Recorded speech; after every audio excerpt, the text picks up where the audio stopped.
주님의 사랑하심을 전합니다.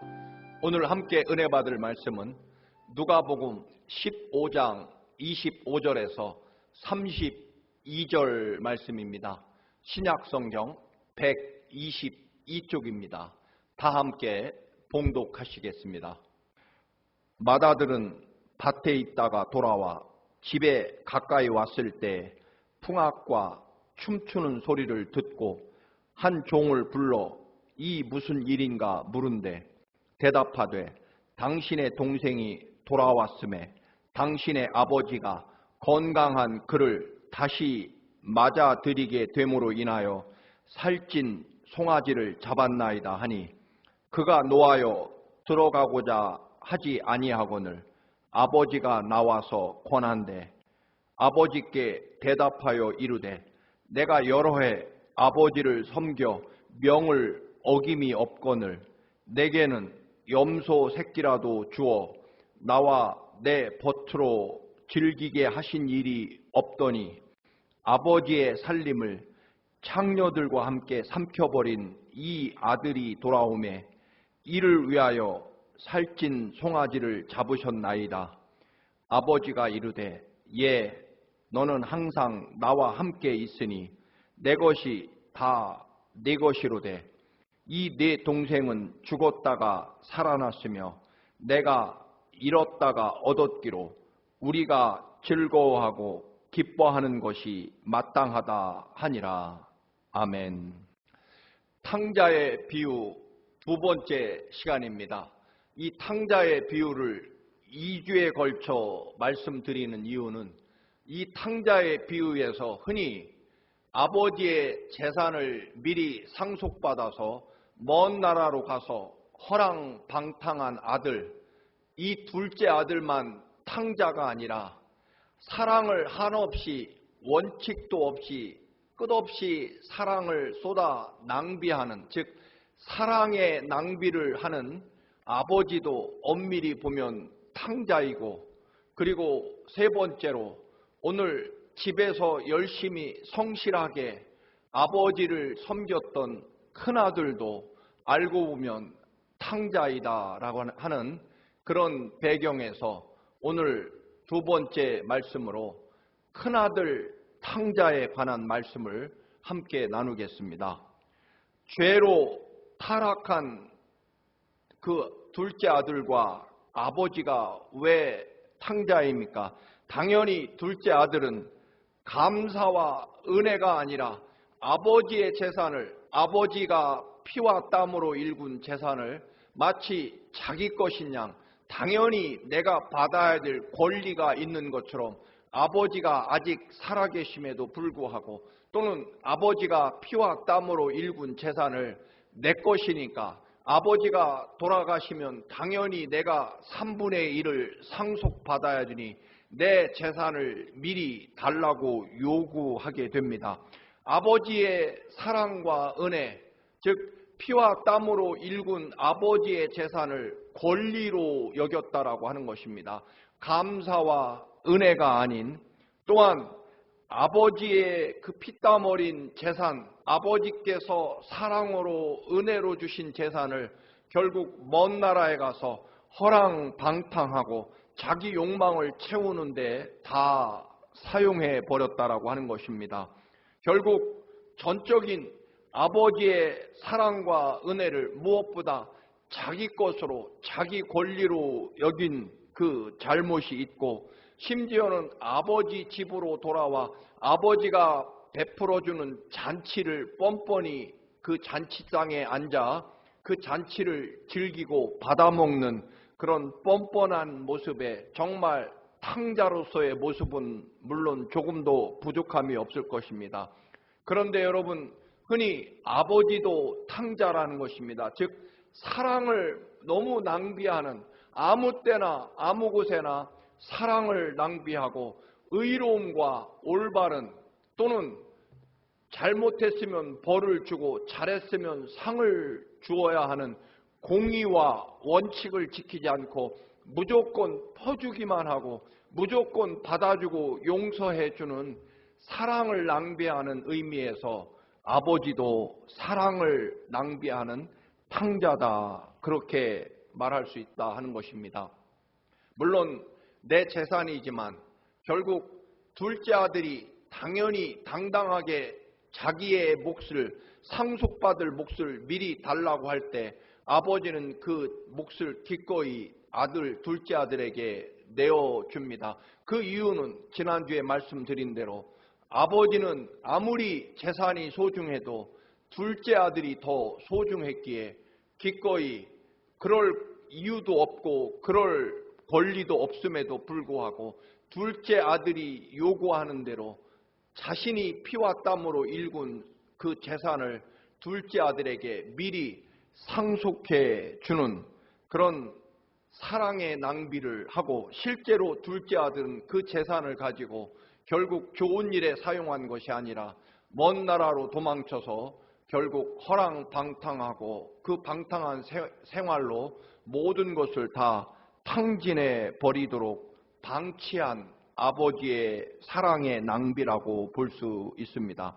또한 그렇게 무지무지한 잘못을 범하고 돌아온 아들을 그토록 매일 기다리고 버선발로 뛰어가서 저 멀리 나타난 조그만한 점으로 나타나는 아들을 알아보고 결국 먼저 달려가서 아들을 끌어안고 입 맞추고 새 옷과 새 신발과 가락지를 끼워주고 여전히 아들로 이미 용서해 놓은 채로 아들을 아무런 조건이나 이유 없이 받아주는, 또 용서를 낭비하는, 사랑을 낭비하는 의미에서 아버지도 또 탕자다, 그렇게 비유합니다.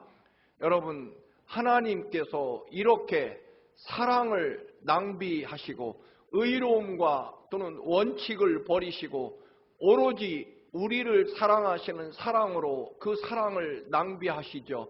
이렇게 가치 없고 흔히 벌레만도 못한 죄인인 우리를 위해서 그 거룩하고 존귀한 아들 예수 그리스도를 이 땅 사람으로 보내셔서 십자가에 우리 살리려고, 우리 대신 하나님께서 아들을 십자가에 죽게 하실 만큼 그렇게 어떤 계산이나 또는 평가도 없이, 또는 어떤 이익이냐 손해냐 이런 것들도 따지지 않고, 또한 우리가 얼마나 큰 죄인이고 또 십자가의 아들을 죽이고 그 보혈의 피로 우리를 구원해 본들 우리가 하나님 앞에 여전히 제대로 서지 않으며, 또한 심지어는 그 십자가 사랑을 거절할 것이 더 분명함에도 여전히 아버지 하나님은 아버지로서의 사랑을, 모든 사랑을, 피를 쏟아 아들의 생명을 십자가에 못 박으면서까지 그렇게까지 우리를 사랑하시고 그 사랑의 낭비를 통해 우리가 구원받았다는 사실을 여러분 늘 잊어서는 안 된다라고 하는 것입니다. 오늘 이 탕자의 비유에서 아버지는 그렇게 무조건 용서하고 무조건 받아주고 무조건 용납할 뿐만 아니라 심지어는 송아지를 잡아서 온 동네 사람들을 불러다가 창피한 줄도 모르고 부끄러운 줄도 모르고 우리 아들이 죽었다가 살아서 이렇게 건강하게 돌아왔습니다, 감사합니다라고 하면서 그 방탕한 아들이 돌아온 것을 부끄러운 줄도 모르고 온 동네 사람을 불러다 송아지를 잡아 잔치를 벌이고 심지어는 풍악대를 불러다가 풍악을 울리며 그렇게 엄청난 큰 잔치를 벌입니다. 아버지에게는 아들이 살아서 돌아온 것만 감사하다는 것입니다. 그 아들이 어떤 죄를 지었고 얼마나 허랑방탕한 정말 못된 아들이며 탕자인지도 상관없습니다. 그저 살아서 돌아온 것이 그것 하나만 감사합니다.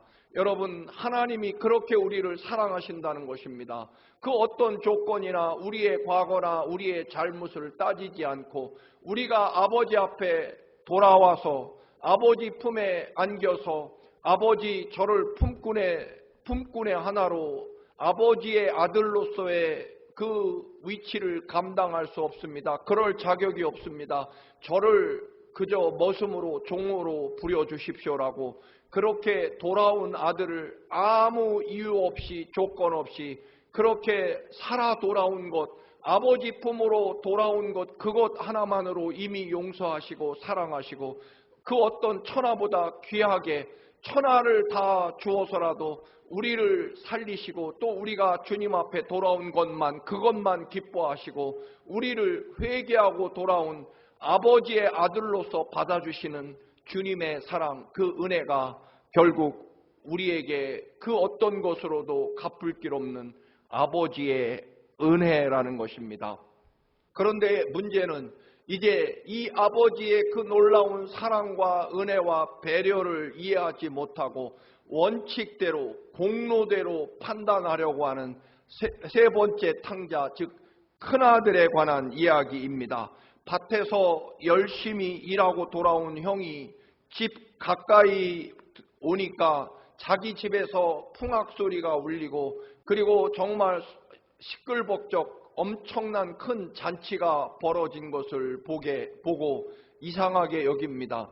그래서 집으로 들어가기 전에 종을 먼저 불러서 조용히 내막을 알아봅니다. 종이 말합니다. 당신의 동생이 살아서 건강하게 돌아와서 아버지가 온 동네 사람들을 불러다 송아지를 잡고 저렇게 풍악 악대를 불러다가 잔치를 벌이고 있습니다. 그렇게 사정을 알려주자 형은 오늘 성경에 동생이 살아온 줄 알고 뛰어가서 동생아 고생했다. 네가 살아 돌아와줘서 이렇게 기쁘고 아버지도 이렇게 기뻐하는구나. 잘했다. 그렇게 기뻐하고 끌어안고 격려해 주기는커녕 여러분 그 집안으로 발을 들여놓지도 않고 잔치에 참석하기를 거부합니다. 동생이 살아 돌아온 것까지는 이해한다고 할지라도 아무 책임도 묻지 않고 즉 모든 아버지의 가산을 탕진하고 방탕하고 돌아온 아들을 그 책임을 묻거나 그 죄를 묻는 것이 아니라 오히려 송아지를 잡아 잔치를 벌이고 환영하는 것을 이 큰아들은 용납할 수 없고 이해할 수 없고 또 아버지가 창피한 줄도 모르고 그 못난 둘째 아들 허랑방탕한 탕자 둘째 아들이 뭘 잘한 것이 있다고 집에 돌아와 살아 돌아온 것 그것만 기뻐하며 온 동네 사람 불러다가 손가락질 하는 줄도 모르고 잔치를 벌이는 아버지에 대해서도 마땅치 않습니다. 결국 처벌하고 아예 내쫓아서 다시는 우리 집안에 발을 붙이지 못하도록 엄하게 혼내서 내쫓거나 아니면 정말 철저하게 2년, 3년 혹은 탕진한 재산을 다 갚을 수 있을 때까지 정말 혹독한 머슴살이를 시켜야 그게 공정하고 또한 책임 있는 삶이고 그게 올바른 자기 죄값을 능히 기꺼이 감당해야 되는 그런 올바르고 정의로운 사회를 구현하는 일이라고 생각했을 것입니다. 그래서 동생이 살아온 것을 축하하자고 아버지가 애원하지만 이 큰아들은 그 잔치에 참석하기를 거부합니다. 그러면서 형은 말합니다. 나는 몇 해 동안이나 성실하고 정말 착하게 일했습니다. 아버지의 말씀에 철저하게 순종하며 살아왔습니다. 저는 아버지의 유산을 달라고 한 적도 없었고 또 그 재산을 축내거나 허투루 쓴 적도 없습니다.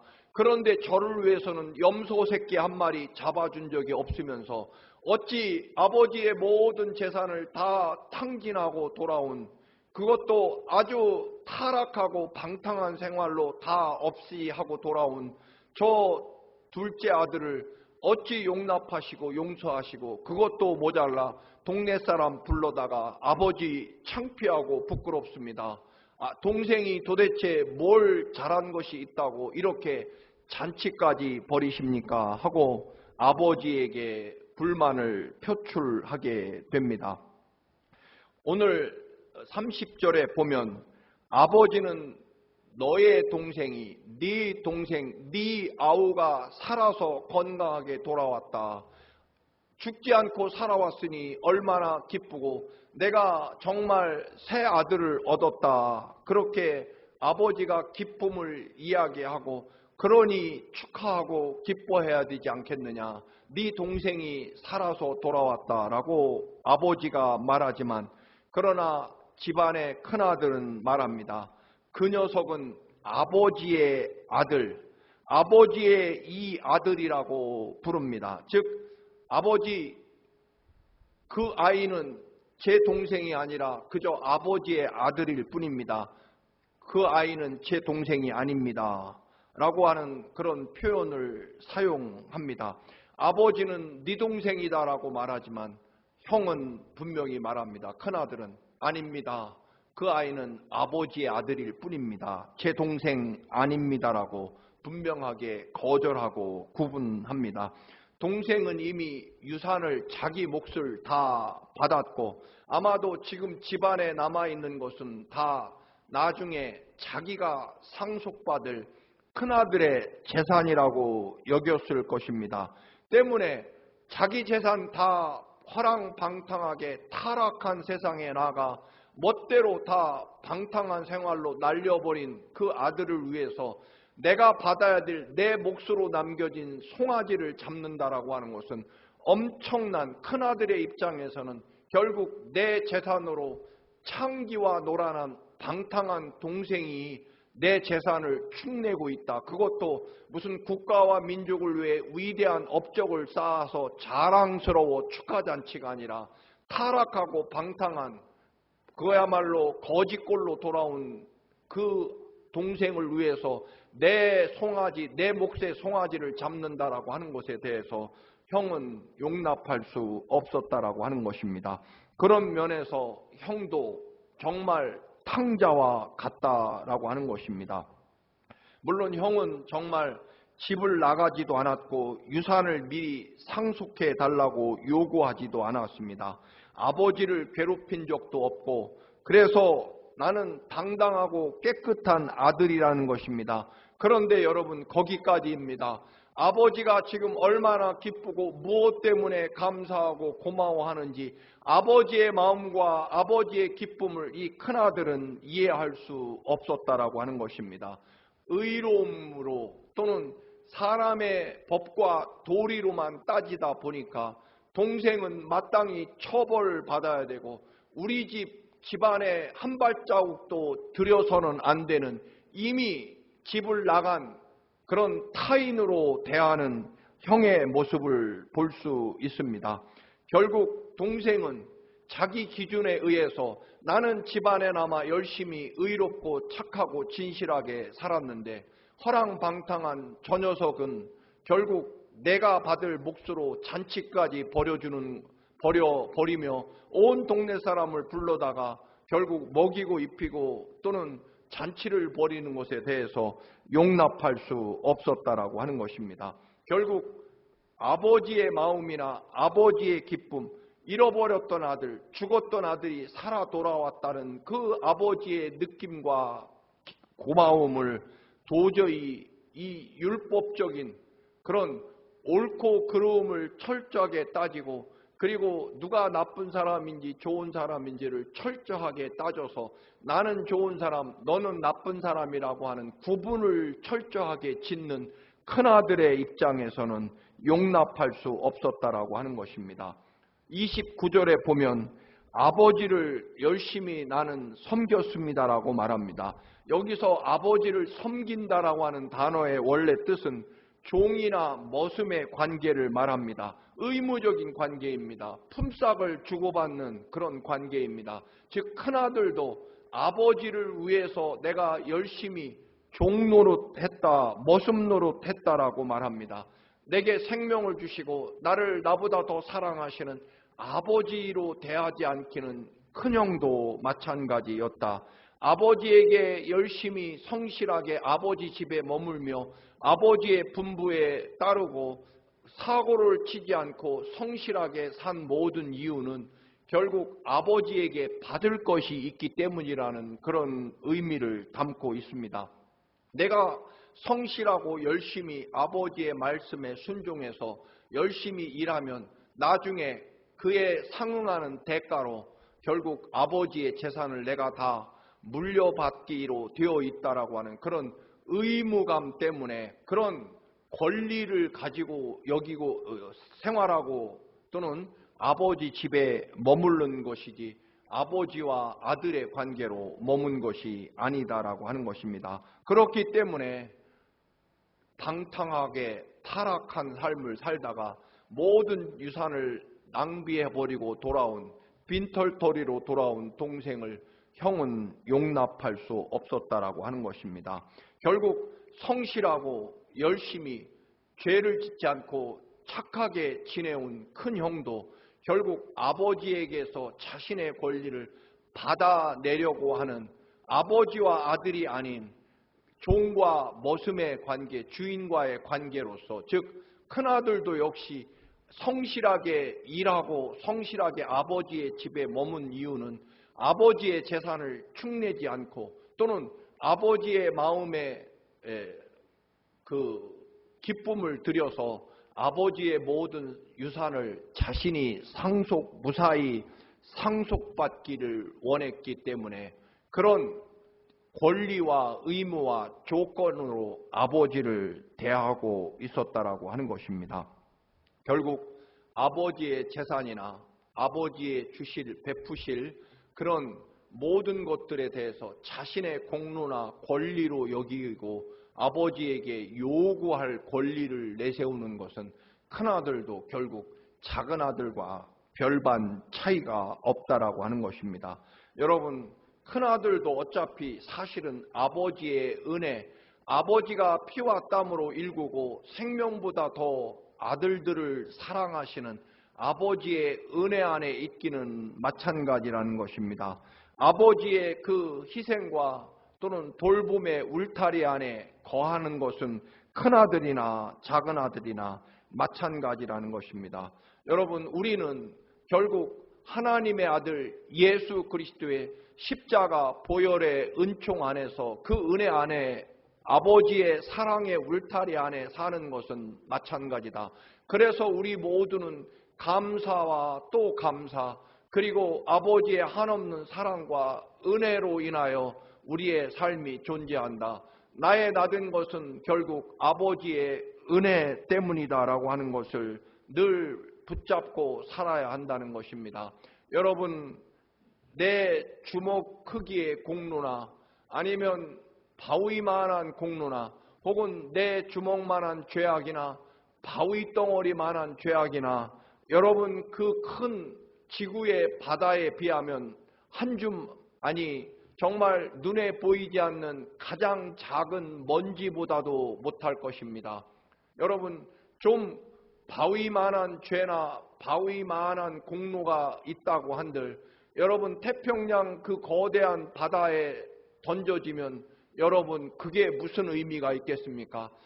아들 예수 그리스도를 십자가에 죽게 하시며 그 보혈의 공로로 구원받은 우리들, 여러분 조금 공로가 있고 좀 없고 또는 죄가 좀 크고 적고 여러분 우주 만물의 그 모든 것을 창조하시고 독생자를 아낌없이 십자가에 내어주신, 그리고 영원부터 영원까지 우리를 사랑하시는, 단 한순간도 놓지 않고 우리를 사랑하시는 주님의 그 바다와 같은 사랑 앞에 여러분 그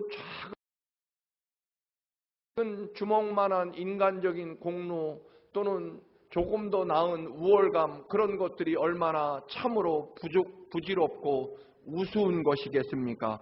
결국 지구 전체를 덮고 있는 바다와 같은 주님의 은혜 안에서 조약돌만한 죄나 은혜나 혹은 공로나 혹은 바위돌만한 죄나 공로나 하나님 모시기에는 정말 먼지만도 못하다라고 하는 것입니다.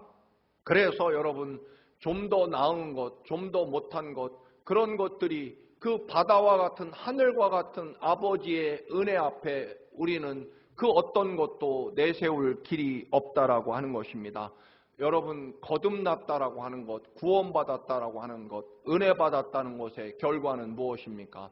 결국 내 중심적인 판단, 내 공로, 내 노력, 내 수고에 대한 대가, 그런 것들로 판단하고 또는 비교하고 그리고 다른 사람들을 정죄하고 심판하는 그런 나 중심의 그런 신앙에서 벗어나서 결국 아버지의 마음, 아버지의 뜻, 아버지의 기쁨, 아버지의 사랑, 아버지의 은혜에 내 삶을 초점을 맞추고 그것을 삶의 기준으로 삼는 것입니다. 하나님 아버지께서 기뻐하시는 일이면 나도 기쁜 거죠. 오늘 탕자의 비유에서 큰아들도 마찬가지입니다. 자신의 공로가 아버지의 그 평생의 희생과 사랑에 비하면 한 줌도 안 되는 먼지에 불과할 것입니다. 여러분, 그 크신 아버지의 사랑 앞에 아버지가 기뻐하시는 일은 작은 아들도 여전히 아버지 품에 돌아와 여전히 아버지의 아들로 살아 돌아온 것만 그것만이 천하보다 귀한 기쁨으로 여겨서 내 아들이 살아 돌아온 비록 죄인이지만 아버지의 재산을 탕진한 탕자지만 그러나 아버지에게는 살아 돌아온 아들, 죽었다가 새롭게 살아난 아들로서의 기쁨과 감사, 그 아버지의 마음을 헤아려야 되는 거죠. 그래서 아버지가 기뻐하시면 나도 기쁜 거고요. 아버지의 아들은 곧 내 동생인 거죠. 그런데 여러분, 그런 죄로 판단하고 평가하고 사람의 공로로 누구를 심판하고 정죄하다 보니까 저 녀석은 내 동생이 아닙니다. 당신 아들일 뿐입니다라고 하는 이 참으로 기가 막힌 표현과 말투, 여러분 이런 그 인간적인 참으로 교만한 정죄와 심판 이런 것들에서 우리가 벗어나지 않으면 큰일이라는 것입니다. 나를 위해 십자가에 흘리신 그 보혈의 십자가 은혜와 사랑 앞에 여러분 우리는 아무 말도 할 수 없는 것입니다. 그리고 우리는 그 은혜 가운데 살기 때문에 이제 우리들의 삶의 기준은 아버지께서 기뻐하시면 나도 기쁜 거고요.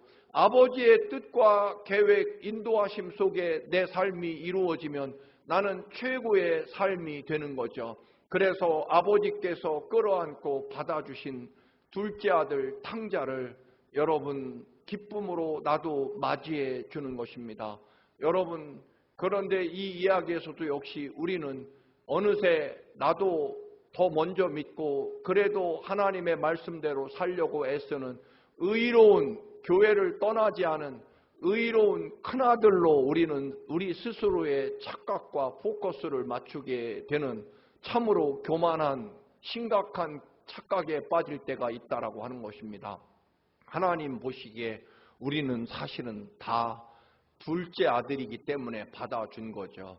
여러분 행여라도 나는 교회를 떠난 적이 없고 하나님의 말씀에 잘 순종하며 그래도 저 탕자 둘째 아들보다는 그래도 의롭게 큰아들 편에 가깝다라고 여기십니까? 여러분 절대로 아닙니다. 우리는 오로지 다 하나님 보시기에는 다 집을 나갔던 허랑방탕했던 둘째 아들 탕자의 아무 이유도 조건도 없음에도 오로지 다시 구원받은 다시 살아서 돌아온 아버지 앞에 돌아온 그것만으로도 모든 것을 용서해 주시고 예수 그리스도의 십자가 보혈의 사랑으로 받아주시는 아버지 하나님의 사랑과 은혜 안에 우리가 존재하는 것입니다. 사랑하는 교우 여러분, 하나님의 은혜일 뿐입니다. 때문에 우리는 누구도 사랑하고 용납하고 받아주시고 주님이 사랑하는 사람 사랑하고 주님이 용서한 사람 용서하고 주님이 기뻐하시면 나도 기뻐하는 하나님의 마음, 하나님의 기쁨, 하나님의 역사와 인도하심 속에 여러분의 삶이 이루어지시기를 주님의 이름으로 축원합니다. 할렐루야. 존귀와 영광으로 모든 것 이끄시는 아버지, 우리가 종종 큰아들로 우리 스스로를 초점을 맞추고 그래도 교회를 떠나지 않고 아버지 집을 떠나지 않고 열심히 말씀대로 성실하게 살아온 큰아들에 비추어서 나 자신을 보는 경우가 있음을 고백합니다. 이 교만과 착각에서 벗어나 우리는 아무 공로 없는 정말 오직 부끄러운 뿐인 주님의 은혜가 아니면 존재할 수 없는 탕자였음을 깨닫게 하시고 이 구원의 은총과 기쁨 가운데 서게 하옵소서. 행여 큰아들과 같은 혹은 바리새인과 같은 그런 신앙의 영적 교만에 빠지지 않게 하시고 오로지 주님의 십자가 보혈의 은혜 안에 서게 하옵소서. 예수 그리스도의 이름으로 기도드립니다. 아멘.